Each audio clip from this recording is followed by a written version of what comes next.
Hi, Ben from Ben Construct here. And before we even start with the pit fire, I'm going to say this is a real pit fire. It's not a raised fireplace. And I so often see it on YouTube and the rest of the web as people describing pit fires which are off the ground. Now, by the very sense of the word, a pit means it's in the ground, yeah? So let's make that very clear. The two function very differently. The raised one is probably better suited to cooking because you don't have to crouch while you're cooking, but it doesn't really warm you up, especially, in the evenings when it gets cool and you're trying to extend the evenings. A pit fire does. The raised one, you're up here. Your head's getting hot, yes, sure, but your bottom and your legs and your feet are freezing. And accordingly, that's why they're no good for warming people up. You put it in the floor, so it not only warms your head, it warms your legs, and it warms your feet. And that's how a pit fire works. So this is a real pit fire. Let's make that clear before we start. Okay, let's move on, and comments are welcome. This broadcast is coming to you from the Super Prime Broadcasting Studio by Ben from Ben Construct. And we have an Eva in attendance. Our trusty old hammock is available for relaxing after shooting. And we're going to focus today on the pit fire and how you start one real fast. This particular one has got some lovely features in it that it's a smokeless one, which we're going to talk more about later. It's got a Loave wind catchment pipe, which you can adjust. Obviously, if you open it up, and she'll start fast, close it down, and she'll reduce the fire. And that goes down under the ground and back up at the bottom. And to go along with that, we've got a turbo starting pipe as well, which does exactly the same thing. We often keep it covered with a cap, and it's going to stay open because I'm going to show you exactly how that works. And the short of it is, take your leaf blower, jam it down the pipe, and blow away. And that is going to start you a fire fast. And I'm going to demonstrate just exactly how. You do have an alternative in this, in that if you pop the top off, as you notice, this will turn for the direction of the wind. You pop the top off and take your leaf blower and shove it straight down there and turn it on, and that works possibly even better than the turbocharge. And obviously all the air comes straight up underneath the fire, same as a furnace. You'll have a fire started on this pit fire in less than 5 minutes, super hot and fast. Here we go. Okay, so this is a little bit of a money-saving operation. Just take a little bit of cooking oil. I've got an egg carton and a little bit of sawdust, which I manufacture the whole time. It doesn't have to be too much, just a little bit, and drop that into the bottom of it.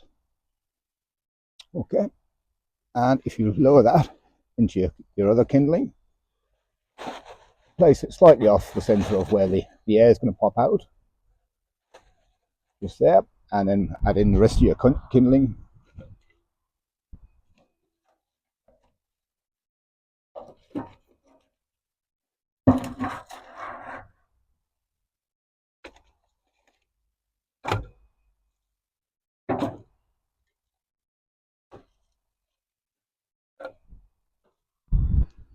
There you go, those bits will go nicely. Okay, and the rest we can add in later. Next thing to do is to add the flame, and we'll get going with that now.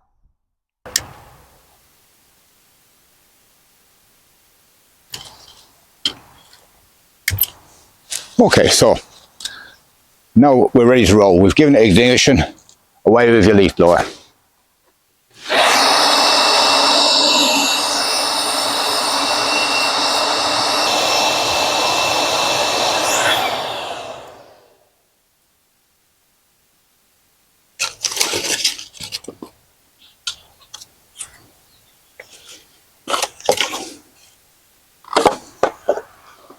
Nothing just came across me then.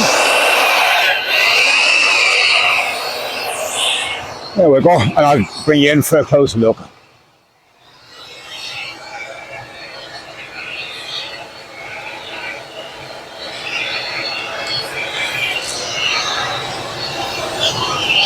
Now, I take it you can see that. We haven't even got the fire going for half a minute. Okay, so how does the whole thing work? Let me just run you through briefly how this is all set up. We know already what happens with the air turbine or the wind turbine, which it also rotates to go whichever direction the wind is is going in. If you can see that, and it's got the low arbine, which is very handy for cooling your fire if you want to keep it going and pick it up later. Then the other one is the turbo. You know, both the pipes go in, but not exactly to the same spot. I have a grate here. If we've got kids running around, we don't want them falling in the fire. And if you look down into the bottom of this, now I'll zoom in, I think it's a better way of doing this. You can see there's slits cut out the side of the chamber, and that's where the turbo comes in. And then the main chimney comes in underneath that grate, which is just to stop the ash blowing down the chimney and blocking it up. And then there's a secondary grate in there as well. Now, there's one thing here, in the sides of these, you can see these holes. You shouldn't really have those in there. It doesn't seem to affect it, but you'd be better off with a dustbin with no holes in. So, and this is what it was made out of, is that dustbin was just cut off at the top to the right size, and the hole cut off with an angle grinder. I'll get you a little bit too tight to show you that. See if I can get you back out. There you go. So that's that. That's what it was made out of. No big expense. It was just an old one lying around the place.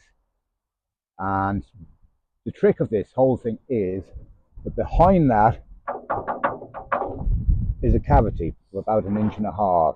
The outer wall is made out of concrete, and it was built to suit the size of the rubbish bin, quite frankly. But the reason there's a cavity there is your air behind that wall gets warmed up, and as it warms, it rises. And then if you can see this, it's a little bit awkward to see this, right underneath there is a 8 to 10 millimeter hole.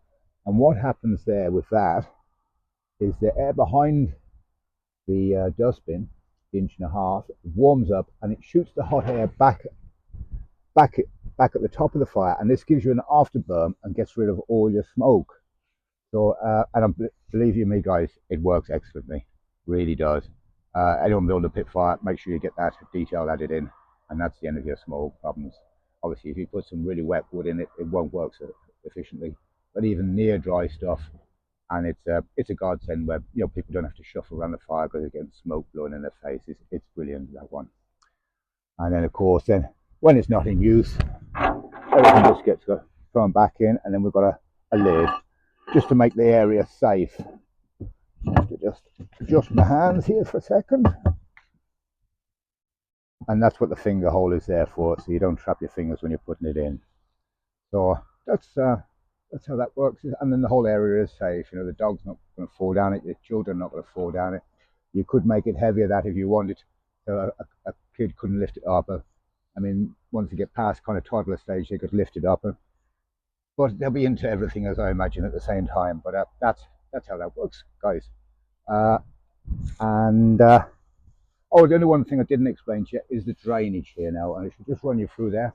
Now, if you see the level of where that fire pit is there, and you follow me down here, ignore this bit, it's nothing to do with that, it's an outdoor shower. Just there's your pit, down the hill, below the bottom level of the pit, that's the drainage hole for it. So that's just tapped into the air vent hole pipe at the lowest area and just runs straight out on a fall. Obviously you could put seals on it to stop the rainwater going in. It is level with the ground though, so there'll have to be good seals, but that's how they do the manhole covers. They do have seals for these kind of things. Now the other alternative way of doing that is to actually put like a French drain or a soakaway pit underneath the fire itself, or next to it deeper though. But that makes it much more of a bigger dig as such. That's where the extra work comes in actually getting it into the ground, is the dig. But guys, it's worthwhile because it gives you so much more heat when it's in the ground. Even when it's going down to 10 degrees here, it can be quite comfortable around that little pit fire at night.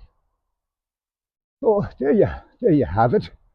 That's the system and how it works. You can buy these prefabricated, these smokeless pit fires, but nearly most ways I see them being sold at is for above the ground level, so it sits on top of your patio. And as I said, they're not really great, those for warming yourself up. Um, so we might actually come up with a design which is prefabricated. You can just pop the whole lot in the ground, but you will still, if you want that air vent or the turbo pipe going into your fireplace or pit fire to fire it up really nice and smart, you will have to do a bit of digging as well as the hole itself. Okay. Thanks for listening to me, and if you like this video, then perhaps you'd like to subscribe and follow.